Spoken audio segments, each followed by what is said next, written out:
ಶಿಡ್ಲಘಟ್ಟದಲ್ಲಿ ಅವ್ಯವಸ್ಥೆ ನಡೀತಾ ಇರುವಂತದ್ದು, ಚರಂಡಿಗಳೇ ಇಲ್ಲ ಅಂತ ಗ್ರಾಮಸ್ಥರು ಆರೋಪವನ್ನ ಮಾಡ್ತಾ ಇರುವಂತದ್ದು. ಇದಕ್ಕೆ ಸಂಬಂಧಿಸಿದಂತೆ ಗ್ರಾಮಸ್ಥರಾದಂತಹ ಸಲೀಂ ನಮ್ ಜೊತೆ ದೂರವಾಣಿ ಸಂಪರ್ಕದಲ್ಲಿದ್ದಾರೆ. ಸಲೀಂ ಅವರೇ, ನಮಸ್ತೆ. ಹೇಳಿ ನಮಸ್ತೆ. ಸರ್, ನಿಮ್ ಗ್ರಾಮದಲ್ಲಿ ಈ ರೀತಿ ಒಂದು ಚರಂಡಿಗಳೇ ಇಲ್ಲ ಅನ್ನೋದು ಸಮಸ್ಯೆ ಆಗಿದೆ. ಪ್ರಮುಖ ಸಮಸ್ಯೆ ಏನು ಸರ್?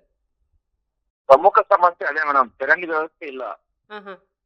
ಈ ಬಗ್ಗೆ ರೋಡ್ ಮುಂಭಾಗನೂ ಚರಂಡಿ ವ್ಯವಸ್ಥೆ ಇಲ್ಲ, ಮನೆ ಹಿಂಭಾಗದೂ ಚರಂಡಿ ವ್ಯವಸ್ಥೆ ಇಲ್ಲ. ಸುಮಾರು ನಾವು ಒಂದು 15-20 ವರ್ಷದಿಂದ ಚರಂಡಿ ಸಮಸ್ಯೆ ಕಾಡ್ತಾ ಇದೆ ನಮ್ಗೆ. ಹೌದು. ಅಧಿಕಾರಿಗಳ ಬಗ್ಗೆ ಏನ್ ಹೇಳ್ತಾರೆ, ಅಥವಾ ಸ್ಥಳಕ್ಕೆ ಬಂದು ಭೇಟಿ ನೀಡಿದಾರಾ, ಅಥವಾ ಏನಾದ್ರೂ ಹೇಳಿದಾರಾ? ಅಧಿಕಾರಿಗಳು ನಾವು ಇಲ್ಲಿ ಲೋಕಲ್ ಗೌರ್ಮೆಂಟ್ ಪಂಚಾಯತಿಗೆ ಒಂದು 4-5 ಬಾರಿ ಅರ್ಜಿಗಳು ಕೊಟ್ಟಿರ್ತೀವಿ. ಸುಮಾರು ಸಲ ಅಭಿವೃದ್ಧಿ ಅಧಿಕಾರಿಗಳಿಗೆ ಕಂಪ್ಲೇಂಟ್ ಮಾಡಿರ್ತೀವಿ. ಅವರು ಬರ್ತಾರೆ, ಮಾರನೇ ದಿನ ಬರ್ತಾರೆ, ಸ್ಥಳಕ್ಕೆ ಬರ್ತಾರೆ, ನೋಡ್ತಾರೆ, ಮಾಡ್ಕೊಡ್ತೀವಿ, ಸ್ವಲ್ಪ ಟೈಮ್ ಕೊಡಿ ಅಂತಾರೆ. ಮತ್ತೆ ಒಂದು 6 ತಿಂಗಳಾದ್ಮೇಲೆ ಮತ್ತೆ ಕೇಳಿ, ಮತ್ತೇನು ಟೈಮ್ ಕೊಡಿ ಅಂತಾರೆ.